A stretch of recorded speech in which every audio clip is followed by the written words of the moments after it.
1000 jari untuk jamuan sang iblis. Warung kopi Nenek Rondo.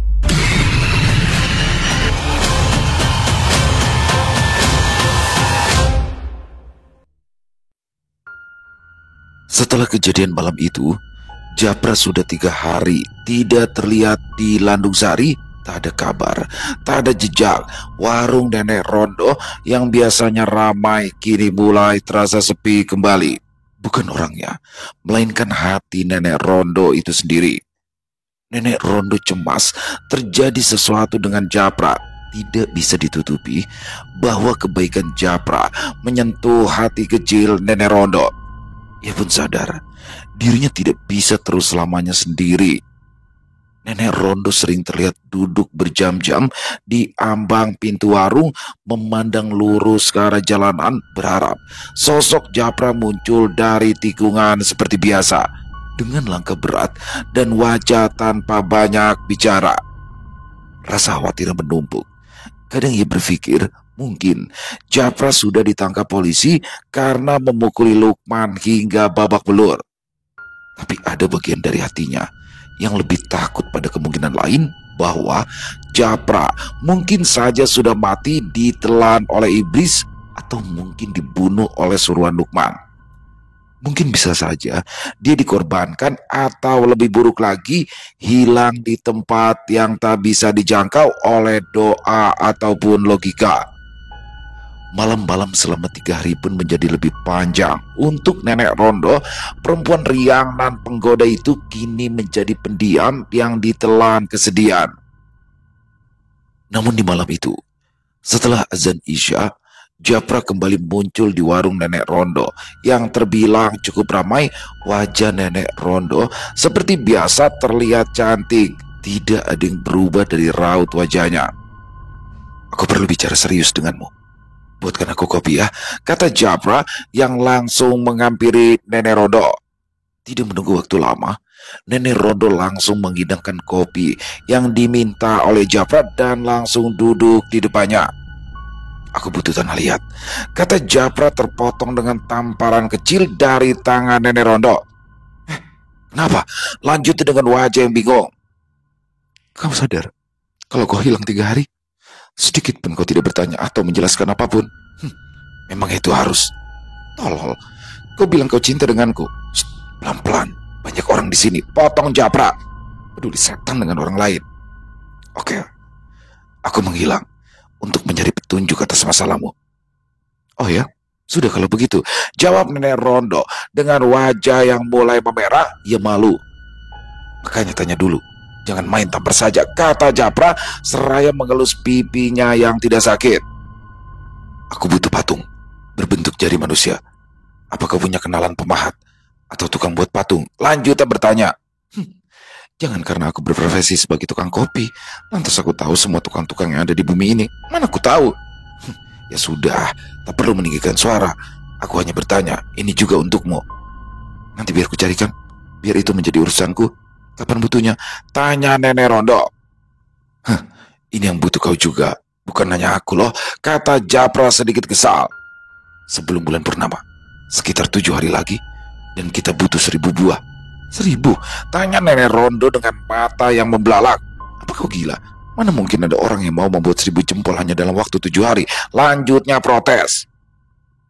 Ya benar, dan mana ada pula 1000 orang yang mau menyumbangkan jempol secara cuma-cuma kepada kita, ujar Japra dengan gaya sarkasnya.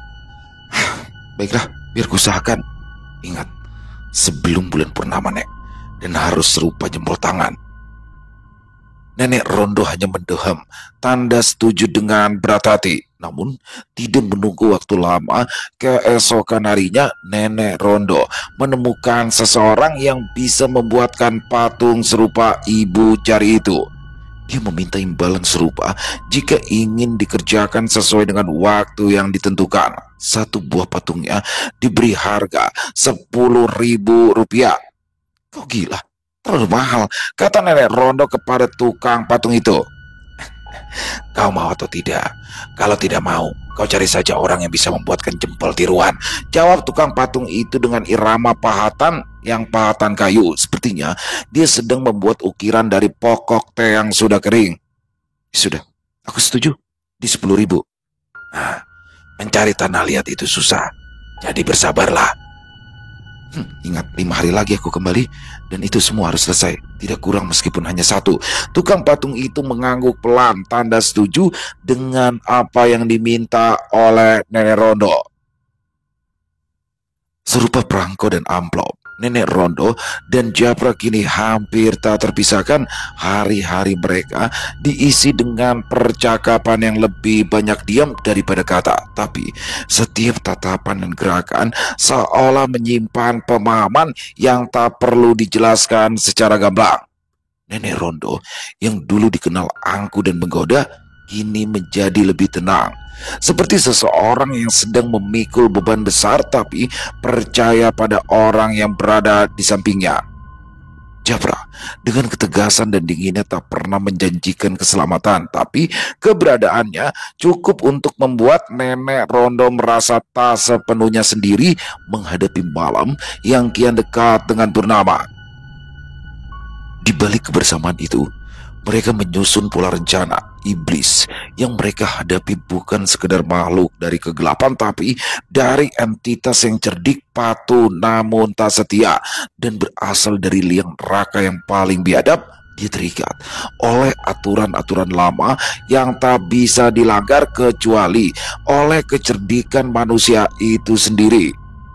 Bagi Japra dan Nenek Rondo, ini bukan soal mengalahkan, melainkan menipu, membelokkan niat iblis itu agar gagal menagih janji sesungguhnya. Sebab, jika mereka bisa mengelabui iblis tersebut, maka pintu pembalasan bagi Lukman akan benar-benar terbuka. Berbicara mengenai manusia itu, Lukman, rupanya benar firasat Japra, dia jelas akan diburu, baik itu oleh demit atau hukum. Desas-desus mulai berhembus di antara warga Landung Sari. Japra yang selama ini tidak pernah menjadi bahan omongan warga, kini justru menjadi bahan empuk dan serius di warung-warung dan bahkan pos ronda, tempat di mana bapak-bapak berkumpul. Katanya, ia tengah dicari oleh orang-orang dari luar desa. Beberapa berpakaian rapi seperti pengacara, sebagian lagi berpenampilan seperti aparat atau sebutlah polisi. Bahkan terdengar kabar kalau polisi dari kota pernah mampir ke warung Nenek Rondo untuk melakukan olah TKP. Dan jelas sekali di sana ada sosok yang sangat dibenci Nenek Rondo. Dia adalah Lukman. Lelaki itu berdiri gagah tanpa merasa bersalah sedikit pun. Wajah Lukman adalah cerminan dari kekuasaan yang terlalu lama tak ditantang.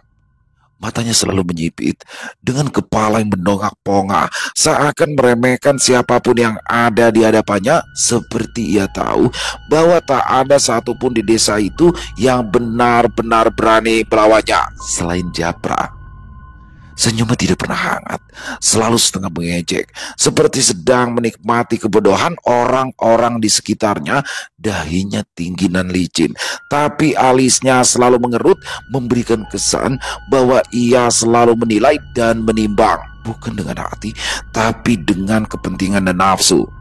Berkat itu semua, Lukman bukan hanya menjadi pejabat di atas kertas, melainkan ia berhasil menciptakan kerajaannya sendiri dari rasa takut orang lain. Meski sebagian wajahnya masih terlihat bengkak dan membiru lantaran pukulan dari Japra. Japra sendiri tidak pernah ditemukan. Kala mereka mencari-cari, namun kembali muncul ke permukaan desa kala semua manusia biadab itu selesai mencarinya di hari itu. Dia seperti hantu yang menghilang kapan ia mau dan butuh. Nenek Rondo pun sempat diancam oleh para aparat dan juga pejabat lainnya untuk tidak menyembunyikan Japra. Namun memang begitulah kenyataannya. Nenek Rondo tidak pernah tahu di mana Japra bersembunyi. Jikapun aku tahu, aku lebih memilih untuk mati daripada harus menjadi anjing pengadu, kata Nenek Rondo menantang para pejabat itu. Kalian bisa mencarinya di gunung. Siapa tahu Dia sedang memburu demit suruhan tuanmu. Lanjut Nenek Rondo dengan nada tengil. Meski sudah dijawab sebegitunya oleh Nenek Rondo, para aparat dan pejabat itu terus berdatangan di waktu yang tidak pasti. Kadang sore, kadang malam, kadang pagi, namun Japra tidak pernah dipertemukan dengan mereka. Aparat dan para pejabat itu tidak langsung percaya begitu saja dengan ucapan Nenek Rondo. Ada yang menjadi mata-mata di antara pelanggan, ada yang mengintai dari balik dedaunan, tapi tetap saja mereka tidak menemukan Japra. Sialnya, meskipun semua rencana berhasil, Japra tetap menjadi incaran hukum. 5 hari berlalu, akhirnya waktu yang ditunggu pun tiba. Nenek Rondo berangkat dari rumahnya pagi itu. Ia tidak membuka warungnya, dia pergi ke tukang patung untuk menagih apa yang dimintanya. Dengan tas besar yang ada di lengannya, Nenek Rondo pergi berjalan sendiri. Di tengah perjalanan, ia sadar betul bahwa dirinya sedang diikuti oleh beberapa orang yang sudah pasti itu adalah suruhan Lukman. Namun Nenek Rondo tidak buta, tidak pula tolol. Ia tidak habis akal untuk mengelabui manusia itu. Demit saja kau kerjai, apalagi manusia tolol seperti kalian, katanya tersenyum dalam hati. Nenek Rondo terus berjalan tanpa memperlihatkan rasa kecurigaan. Ia pergi di daerah yang ramai akan manusia yang berlalu lalang. Pasar, ya. Pasar adalah tempat paling mujarab untuk menggocek beberapa orang bodoh seperti itu. Dengan sedikit gaya yang khas darinya, ia melakukan sesuatu. Di tengah keramaian yang kacau, Nenek Rondo berhenti sejenak. Ia berpura-pura memeriksa tasnya, seraya menunggu orang yang mengikutinya terbawa arus manusia di pasar itu. Nenek Rondo berjalan sedikit ke depan penjual sayuran, dan saat para penguntit itu mendekat dan semakin dekat, ia beraksi. Dasar cabul, kalau memang lagi kepengen, sana sama istrimu atau sewa pelacur. Jangan malah cari pantat perempuan di pasar, jerit Nenek Rondo dengan begitu histeris seolah semua itu benar terjadi.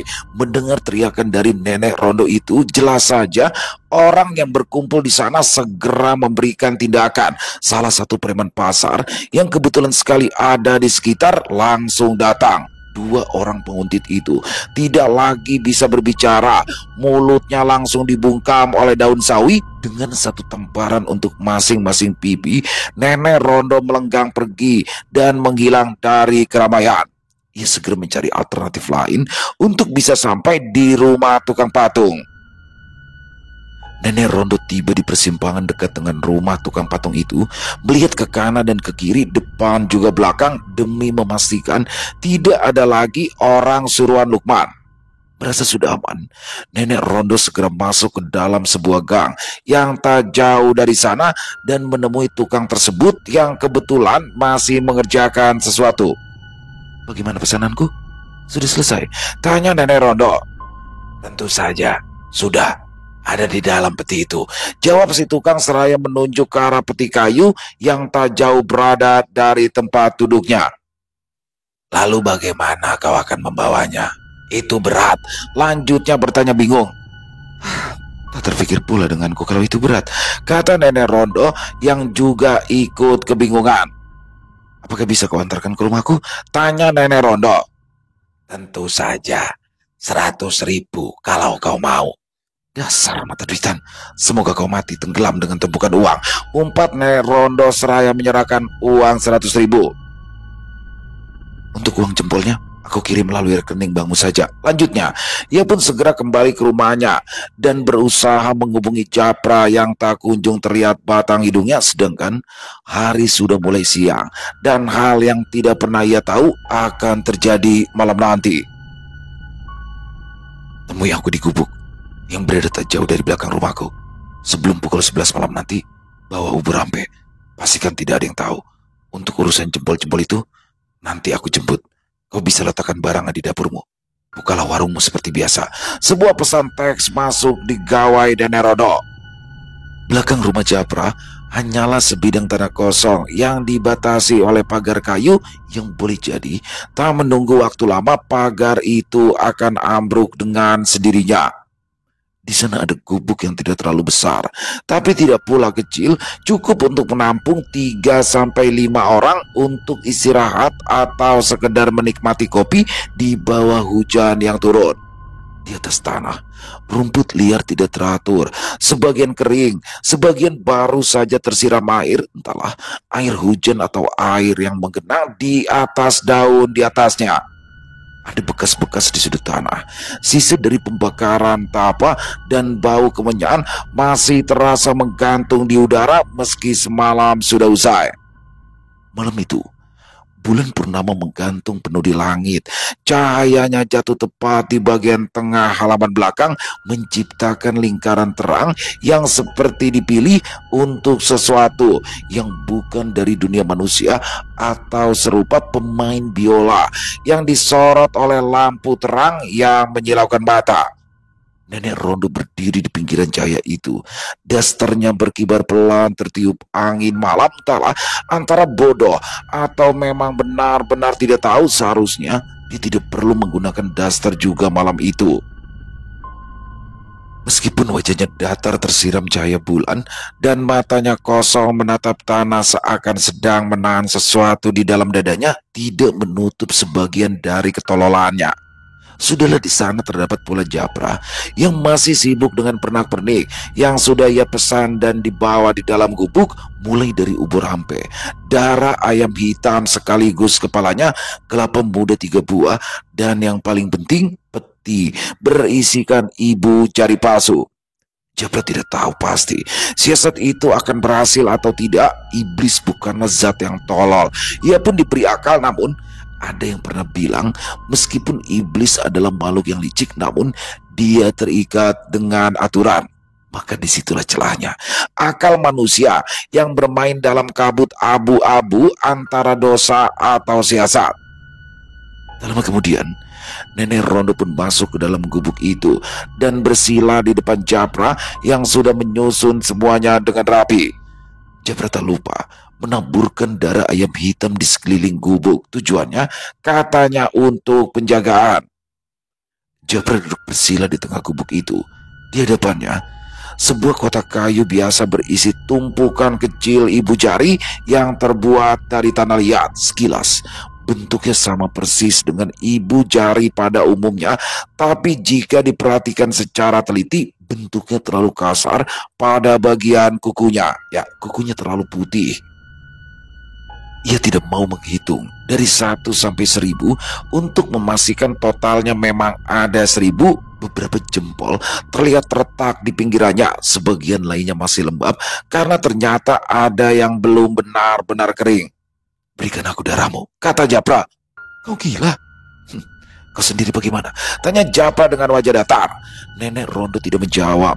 Ia hanya mengulurkan tangannya, dan sesaat itu pula tanpa belas kasih dan ragu, Nenek Rondo terpaksa menggenggam pisau tajam yang ada di tangan Japra.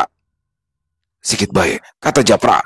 Meski wajah Nenek Rondo menegang, Japra tetap harus melakukannya. Seakan tak mau kalah dengan pisau yang ada di tangannya, Japra menyayat telapak tangannya.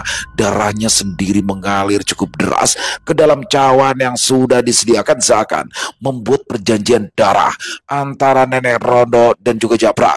Tapi tidak, itu bukan perjanjian semacam itu. Dari dalam tas yang ada di belakang Japra, ia mengeluarkan semacam kantung yang tidak terlalu besar namun tertutup rapi, dan ada tempelan yang bertuliskan AB dan nama Diman. "Ini darahnya Diman. Aku dapat dari puskesmas yang tadi dari temanku yang bekerja di sana," kata Japra sambil terkekeh. "Aku bilang ke temanku kalau aku butuh donor untuk saudaraku di kota," lanjutnya sambil tertawa pelan. Bodohnya dia percaya. Darah dari kantung itu pun dituang ke dalam cawan tadi dan dicampur dengan darah Japra, juga darah Nenek Rondo. Satu persatu, dengan perlahan dan sedikit bacaan mantra, Japra mencelupkan semuanya satu persatu ke dalam cawan itu dan lalu meletakkan ke dalam peti yang lain. Malam itu, bau anyir memenuhi udara gubuk. Bagaimana tidak, darah ayam dan manusia bercampur menjadi satu dan menetes di mana-mana. Belum Belum lagi dengan campuran bau dupa yang menyeruak di ruangan beralaskan tanah yang terbilang lembab tak menjadi soal untuk meneruskan tita semula. Nenek Rondo duduk tak jauh dari sana. Wajahnya mulai memucat, badannya bergetar seolah menggigil, tapi tatapannya tak serupa panik. Berbeda dengan malam sebelumnya, di sekitaran mereka, Japra tiba-tiba mengeluarkan benda yang sebelumnya tidak ada dalam daftar keperluan. Itu adalah kayu berbentuk pancang. Ia menanamnya di tengah-tengah antara dirinya dan juga Nenek Rondo yang menyerupai tiang nisan. Pancang itu pun sudah dilumuri abu dari pembakaran kain kafan bekas yang tak ia dapat dari mana. Nenek Rondo sempat bertanya-tanya bagaimana ia mendapatkan kain itu. Jelas Japra tak mau menjawab. Keadaan mendadak menjadi hening. Bukan apa-apa, hening adalah tanda ritual pemanggilan kembali dimulai.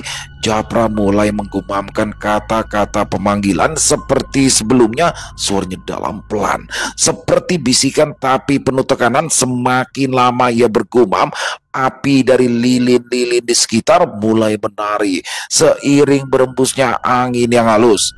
Hingga beberapa ada yang padam. Namun Nenek Rondo gesit menghidupkannya kembali. Udara menjadi dingin dan dari sudut-sudut ruangan suara seperti geraman kembali terdengar samar. Bau yang lebih tak sedap mulai bermunculan. Iblis itu belum datang. Begitu kata Japra, masih memejamkan mata, Nenek Rondo tetap duduk diam, menunduk tak bersuara. Hanya hatinya yang menjerit seraya berdoa, meminta pertolongan kepada zat yang paling kuat. Satu sosok berbentuk menyerupai bantal guling atau lollipop mendadak muncul di belakang tubuh Japra yang masih bersila. Nenek Rondo melihatnya dengan jelas. Dia tidak takut, tak gentar sedikit pun. Penampakan itu sering ia lihat. Kali ini pocong itu berbadan agak besar, dibalut kain kafan yang usang berwarna kuning sedikit abu-abu. Pocong itu menggoyangkan tubuhnya. Kadang ia bergetar, kadang kepalanya menari ke kanan dan ke kiri, seakan mengikuti irama mantra yang diucapkan oleh Japra. Budi jadi, itu adalah tuan dari kain kafan yang Japra bakar. Pocong itu masih di sana, menatap tajam ke arah Nenek Rondo, atau justru menatap pancang yang ada di depannya. Namun, kala suara geraman yang semakin mendekat dan menggelegar, tanah itu seakan bergetar bersamaan dengan menghilangnya sosok pocong yang semula berdiri di belakang Japra. Namun, bukan geraman dari iblis yang datang kala itu. Sosok besar nan tinggi kembali berdiri di belakang Japra. Sosoknya serupa genderuwo dengan mata yang merah lengkap dengan taring yang panjang, bahkan ujungnya tak terlihat lantaran tertutup tubuh Japra. Lidahnya menjulur serupa leak yang ada di pelataran budaya Bali. Matanya merah dan melotot menatap lurus Nenek Rondo, menyimbolkan dendam yang entah dari mana. Seperti keberadaannya terusik, atau ritual pemanggilan itu seakan mengundang segala makhluk astral di sekitar Landung Sari. Ritual pemanggilan iblis malam itu terasa lebih sukar dari sebelumnya. Tak jauh dari sana terdengar suara tangisan yang menggambarkan kepedihan yang luar biasa, seakan korban dari kejahatan seseorang. Tangisannya menyayat hati siapapun yang mendengar. Namun seketika tertutup dengan dentuman keras yang mengatakan tanah di gubuk itu.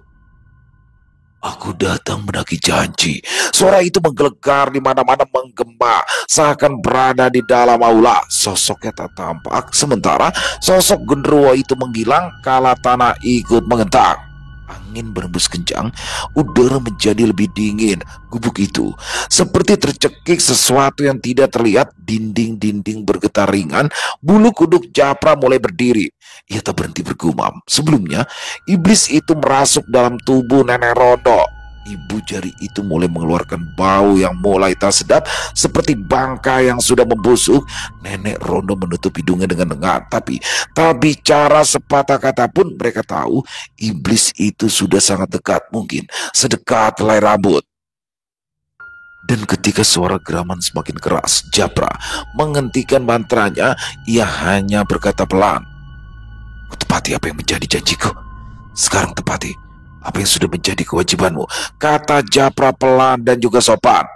Di bawah sinar bulan yang masuk samar dari celah atap, udara diam dan dingin, lilin-lilin yang dinyalakan sudah meleleh hingga ada yang sampai ke tanah. Nenek Rondo tiba-tiba terdiam.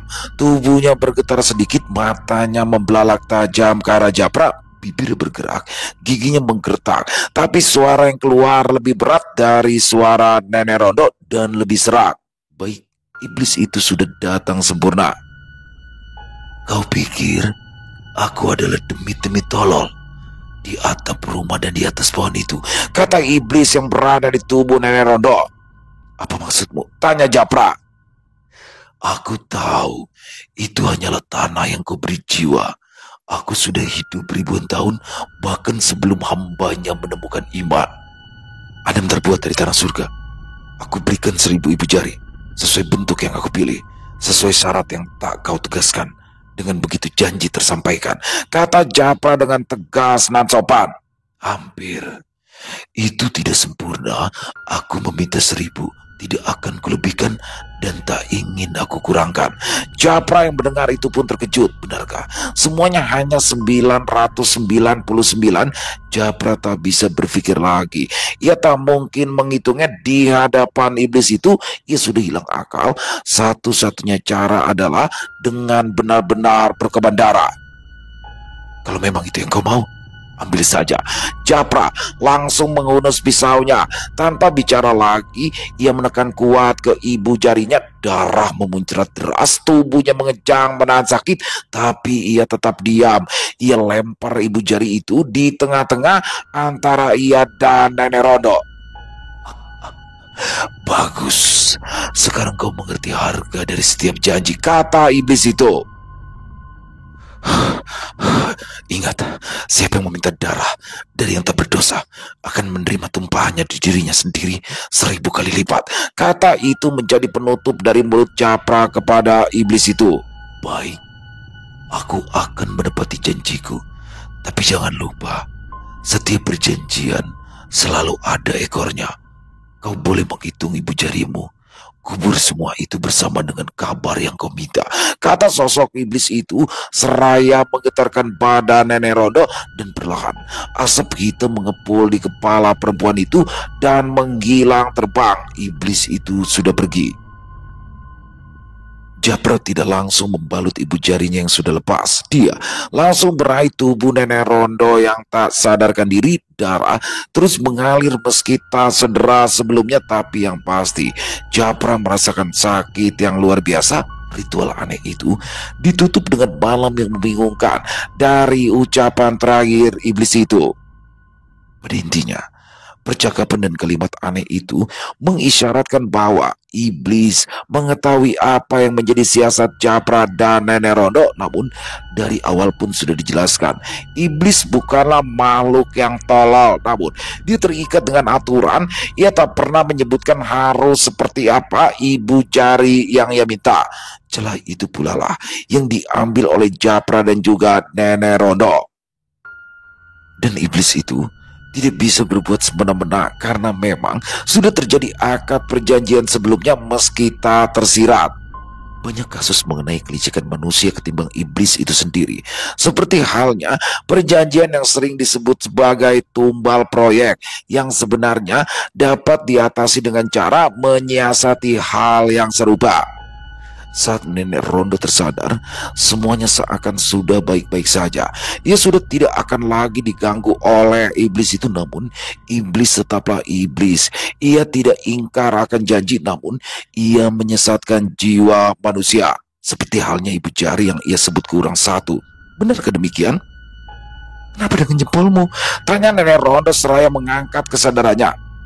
Apa? Kata Japra menutup lukanya dengan kain seadanya. Mereka pun lalu keluar dari gubuk itu, berjalan tertatih, berusaha agar tak bersuara. Malam sudah menunjukkan pukul 2 dini hari.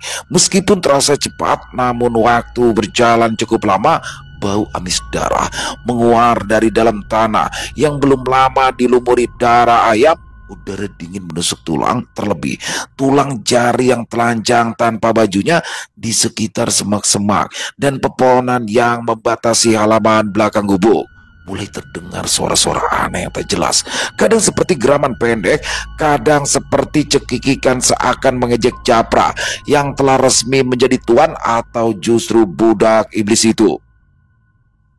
Suara-suara itu datang bersamaan dengan bayangan-bayangan kecil yang berlarian di sela gelap. Bentuknya tidak jelas, tapi mereka bukan hewan. Japra terus berjalan menuju rumahnya. Darahnya merembes ke kain yang entah bersih atau kotor itu. Di bawah cahaya bulan, tampak sosok-sosok kecil. Kepalanya besar, matanya kosong, tubuhnya tak punya bentuk tetap. Ada yang merayap, ada yang melompat cepat dari pohon ke tanah. Mereka bergerombol seperti tikus got, tapi terlalu diam untuk disebut binatang. Sesekali ada yang berdiri di kejauhan, hanya menatap ke arah mereka. Sosok itu seperti pocong yang sedang menunggu, lalu hilang, kemudian muncul kembali. Tanah sekitar itu dipenuhi jejak kaki yang serupa dengan kaki kambing atau rusa. Rupanya benar, ritual itu tidak hanya benar-benar memanggil iblis, tapi banyak demit-demit kroco itu ikut keluar. Mungkin mereka mencium darah atau sekedar menjadi saksi bisunan hampa perjanjian iblis dengan Japra. Di dalam rumahnya, Japra segera diobati oleh nenek Rondo dengan penuh hati-hati. Semoga semua ini segera berakhir dan kau tidak lagi diganggu oleh iblis Lukman itu lagi. Dan aku berharap Lukman cepat mati. Jempolku sakit sekali, kata Japra seraya menahan luka menganga itu yang disiram air bersih oleh nenek Rondo. Apa kurang jempol-jempol itu? Tanya nenek Rondo. Japra hanya mengangguk tanda mengiyakan pertanyaan nenek Rondo. Ya, semoga semuanya memang benar-benar berakhir dan tidak ada lagi Lukman-Lukman selanjutnya. Lanjutnya membasuh luka Japra. Nek, panggil aku Parmi, potong nenek Rondo yang seakan membuat Japra tak percaya. Ia menyebutkan nama aslinya. Kau terlalu cantik dengan nama itu, goda Japra dengan wajah yang terus beringis menahan sakit. Malam itu berakhir dengan sedikit tenang. Tidak ada gangguan. Nenek Rondo atau Parmi memilih pulang ke rumahnya meski sudah dicegah oleh Japra. Namun Nenek Rondo tidak ingin ada yang tahu bahwa dirinya berada di rumah seorang bujangan malam-malam. Dengan segenap keberaniannya, dia pergi mengendarai motor milik Japra. 1 minggu berlalu. Desa Lendung Sari terasa tenang.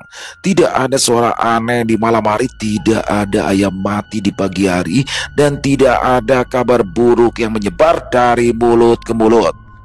Para warga mulai berani keluar rumah di atas jam 9 malam meski masih saling pandang dulu sebelum membuka pintu.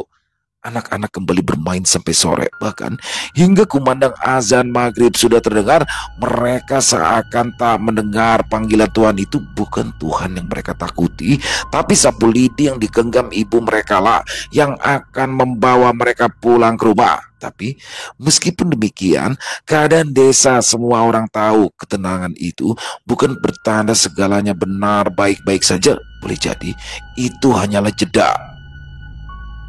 Warung nenek Rondo pun kembali buka. Meski tidak seramai dulu, tidak ada lagi pesuruh Lukman yang datang iseng atau sengaja duduk lama hanya untuk memata-matai nenek Rondo atau mencari keberadaan Japra. Mereka hilang, seolah tidak pernah lahir. Nenek Rondo juga tak banyak bicara, hanya menyiapkan kopi dan makanan kepada para lelaki yang memesan kepadanya seperti biasa. Seraya menatap kosong ke arah jalan, Lukman sendiri tak ada kabar. Kantornya yang berada tak jauh dari pasar besar itu tetap buka, namun tidak ada mobilnya di sana. Tidak ada yang tahu di mana gerangan bajingan itu. Oh ya, polisi sempat datang 2 hari sebelumnya, menanyakan tentang keberadaan pejabat itu, bertanya sana sini, tapi pergi begitu saja tanpa jawaban. Warga tak mau bertanya terlalu jauh. Boleh jadi mereka takut atau justru mereka merasa itu urusan lebih baik dibiarkan tetap mengendap. Sedangkan Japra, ia dijemput saudaranya untuk pergi ke kota demi mengobati ibu jarinya yang entah kemana rimbanya. Meskipun ia ingat di mana ia melemparkannya, ia tak tahu pasti kemana lagi larinya. Ibu jari itu seakan benar. Ibu jarinya ditelan bumi secara harfiah. Desa Lendung Sari seakan kembali menjadi jati dirinya. Dengan adanya Nenek Rondo yang mulai kembali tersenyum dan menggoda, ia tak lagi menggila seperti sebelumnya. Namun bedanya, ia lebih banyak diam daripada menghabiskan energi untuk menggoda para lelaki cabul yang tanpa digoda pun dirinya sudah cukup merusak pandangan mata. Benar saja, ketenangan yang berlangsung selama 1 minggu penuh itu tak berlangsung lama dan hanya menjadi jeda semata atau seperti nafas sebelum semuanya benar-benar terhenti dalam kengerian.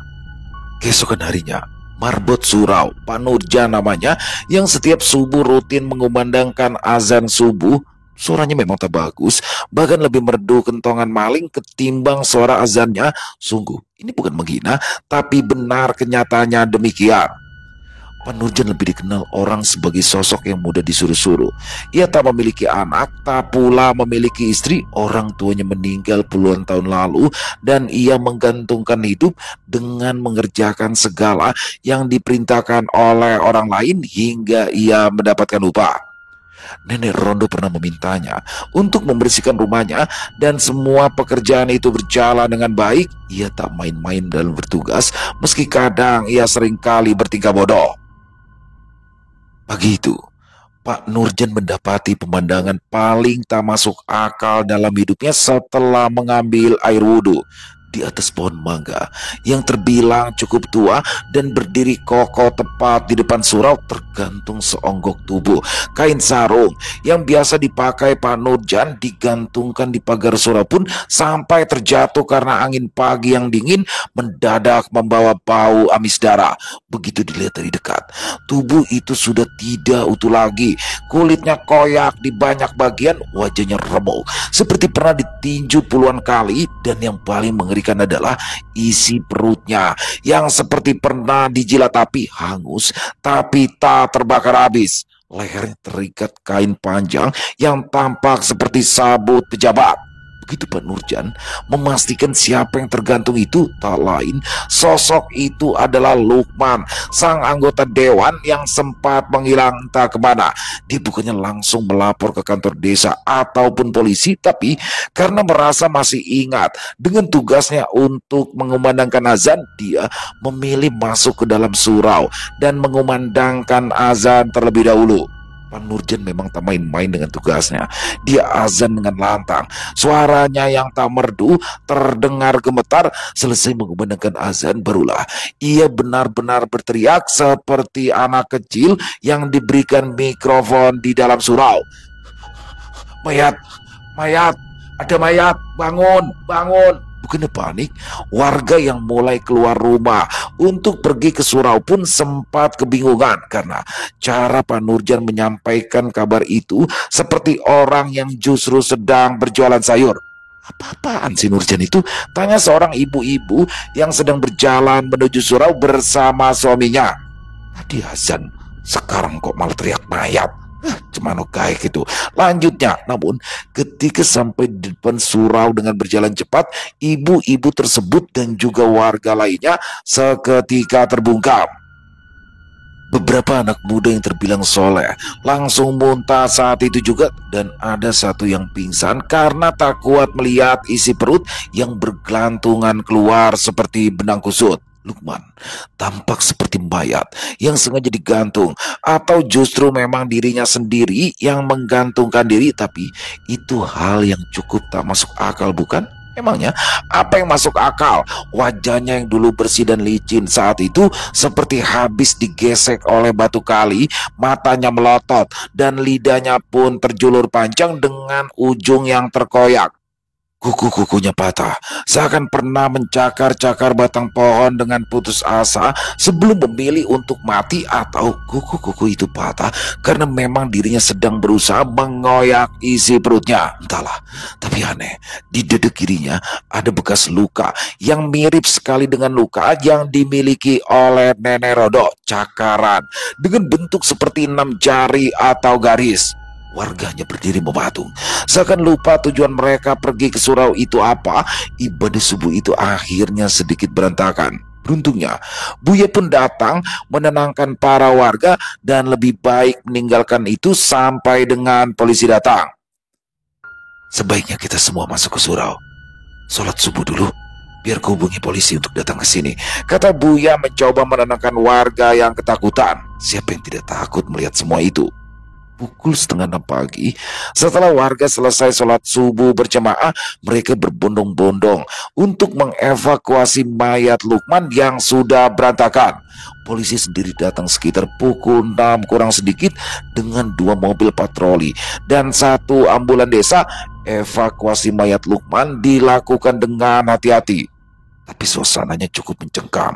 Bagaimana tidak, bentuknya sudah tak karuan. Beberapa warga yang sedikit takut mengintip dari balik pagar rumah, sementara petugas menggunakan sarung tangan dan masker tebal karena memang mayatnya sudah mengeluarkan bau tak sedap.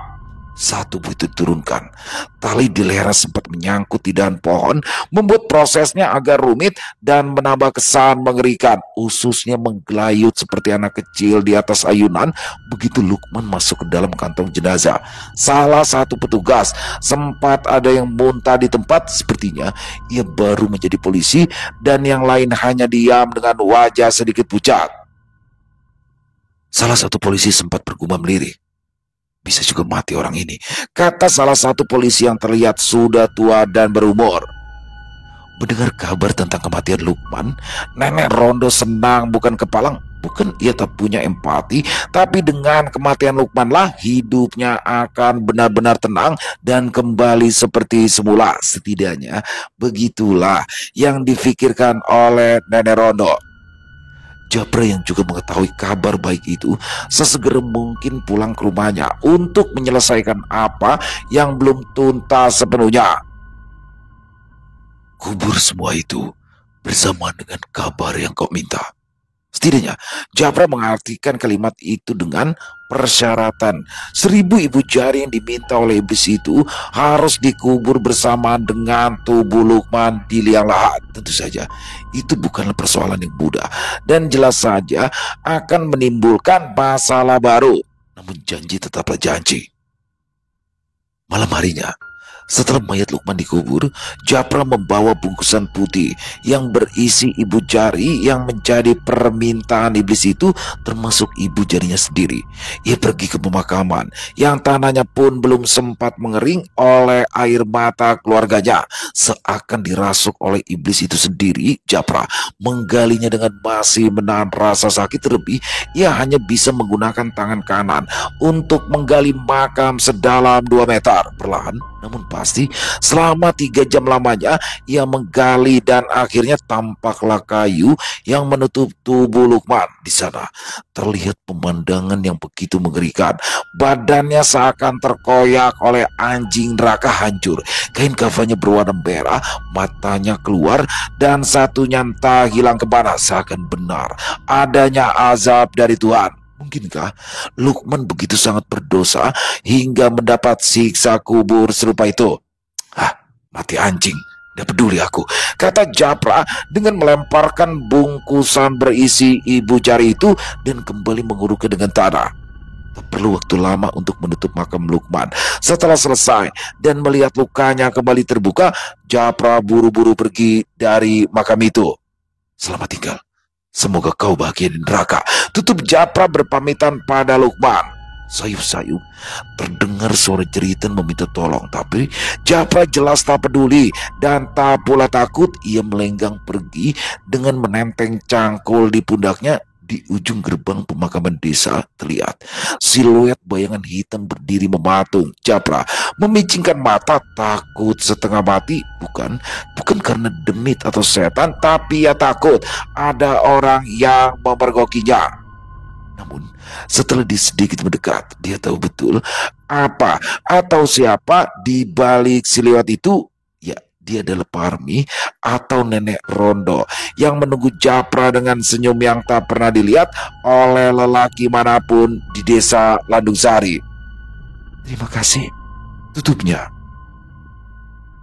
Selesai. Oh, luar biasa. Kisah warung kopi Nenek Rondo. Kisah dari Yudarian. Oh, selalu keren ya. Dan bagaimana di sini akhirnya Japra bersama Nenek Rondo itu berhasil membalikan keadaan nih. Jadi iblis junjungan Lukman itu ditarik sama Japra dan diubah kesepakatannya dengan mengorbankan 1000 jempol atau ibu jari untuk dimana itu persyaratan yang diminta oleh iblis. Wah, jadi main akal-akalan ya. Dia pakai dari tanah liat ya, intinya bukan jempol asli atau ibu jari asli, tapi di situ ditaburkan darah, sehingga bau darah. Dan dia pintar Japra di sini bahwa manusia itu berasal dari tanah, jadi yang dia buat ya ibu jari dari tanah, berarti asli dong. Karena di sini juga tidak menyebutkan nih dari iblisnya apa. Wah, jadi main akal-akalan antara iblis dan manusia, tapi itu tetap manusia nomor satu ya kan kalau untuk urusan begituan. Dan terlepas dari apapun, kisah Nenek Rondo ini menurut saya pribadi sangat menarik, dan saya pribadi berharap juga akan ada kelanjutan perjalanan hidup Nenek Rondo. Apakah dia akan jadian nih sama Japra? Karena kelihatannya Nenek Rondo dijatuh cinta sama Japra nih, dan Japra sendiri sudah di episode sebelumnya sudah menyatakan rasa cintanya, tapi dia tidak ingin merebut istri orang. Wah, makin seru aja. Lukman akhirnya karma mendatangi dirinya, dan Lukman sebagai anggota dewan di mana dia sebenarnya adalah pelayan masyarakat, tapi di sini sepertinya malah menjadi kebalikannya, akhirnya menerima karmanya dengan sangat mengenaskan. Keren banget kisahnya. Buat Mas Hilderian, terima kasih atas kisahnya. Ditunggu lagi untuk kisah-kisah selanjutnya, dan semoga kisah barusan bisa menghibur teman-teman semua, para pecinta penikmat horor misteri, lebih khususnya lagi kepada para subscriber dari channel Ilo Bercerita. Buat yang punya komentar lain, yang punya pendapat lain, bisa menuliskan di dalam kolom komentar ataupun hanya sekedar saling menyapa. Insya Allah kami akan menjawab satu persatu. Buat teman-teman yang suka dengan videonya, bisa diklik tombol like-nya, tombol jempolnya, boleh juga dibantu di-share ya link videonya ini ke teman-teman yang lain agar juga ikut merasa terhibur. Dan buat teman-teman yang mungkin belum subscribe, yuk bisa diklik dulu tombol subscribe, jangan lupa lonceng notifikasinya dinyalakan agar teman-teman selalu mendapatkan notifikasi dari konten-konten yang akan kami upload selanjutnya. Dan untuk channel Ilo Bercerita, kami upload setiap hari teman-teman ya, setiap malam jam 9 malam waktu Indonesia bagian Barat. Oh iya, buat teman-teman yang mungkin punya kisah horor misteri yang mungkin apabila berkenan ya untuk dibawakan di channel kami, bisa mengirimkannya ke nomor telepon kami yang ada di sini. Bebas kirimannya, boleh dalam bentuk tulisan, boleh dalam bentuk rekaman suara, senyamannya teman-teman aja deh pokoknya. Dan buat teman-teman yang sudah mengirimkan kisah, kami ucapkan terima kasih. Di akhir kata, saya Ilo mengucapkan permohonan maaf apabila mungkin dalam pembawaan kisahnya barusan ada kata-kata saya yang salah ataupun ada kata-kata saya mungkin yang kurang berkenan. Saya mohon dibukakan pintu maaf yang seluas-luasnya. Sampai berjumpa lagi di konten-konten kami selanjutnya, yang pasti tidak kalah serunya, yang pasti tidak kalah horornya. Masih bersama saya Ilo di channel Ilo Bercerita. Salam sehat, sukses selalu untuk kita semua. Wassalamualaikum warahmatullahi wabarakatuh.